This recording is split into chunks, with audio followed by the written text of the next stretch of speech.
பாலியல் வழக்கு இந்த மாதிரி வழக்கில் இருக்கவங்க கஞ்சா போதை பாட்டில் விற்கிறவன் கஞ்சா விற்கிறவன் இவனெல்லாம் திரும்ப சொல்லி குண்டியில் அடி விழுகும்.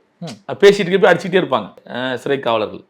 அவர் கேட்டுட்டே இருப்பாங்க, அப்பா பேர் என்ன, அம்மா பேர் என்ன, மச்சன் அது கேட்டுகிட்டே இருப்பான். அடி விழுந்துகிட்டே இருக்கும். அவன் இந்த அடிக்கு இந்த கேட்க சொல்ல அடிக்கும் போதே குண்டியை குண்டி முடுக சொல்லிகிட்டே இருப்பான். டக்குன்னு சொல்லணும், சொன்னால் அடி குறைஞ்சிடும். சொல்லலைன்னா அடி விழுந்துகிட்டே இருக்கும். ஐயா ஐயா ஐயான்னு சொல்லிகிட்டே இருப்போம், அடி விழுந்துகிட்டே இருக்கும். இதுதான் அட்மிஷன் அடி. இந்த அட்மிஷன் அடியே 2 வகையாக இருக்கும். இந்த பழைய சிறைவாசிகளுக்கு இந்த அட்மிஷன் அடியாக விழுகாது. ஏன்னா தொடர்ந்து சிறை போயிட்டு இருப்பான், வச்சுட்டு இருப்பான். பழைய எந்த குற்ற வழக்கில் இருந்தாலும் அவனுக்கு வந்து அடி கிடையாது. அவனை பார்த்தோன்னா ஐயா அப்படின்னா, ஐயா வணக்கம், வாடனை வணக்கம் அப்படின்னா சரி போடான்ருவாங்க. இந்த புதுசாக சிறைக்கு வரைக்கும் இந்த அட்மிஷன்னா சிறைனா இப்படி தான் இருக்கும்.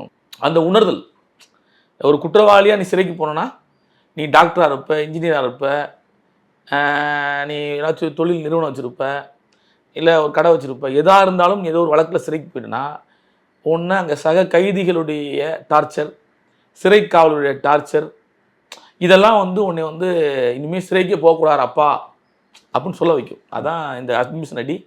இந்த அட்மிஷன் அடியும் ரவுடிசமும் எடுப்பாங்க.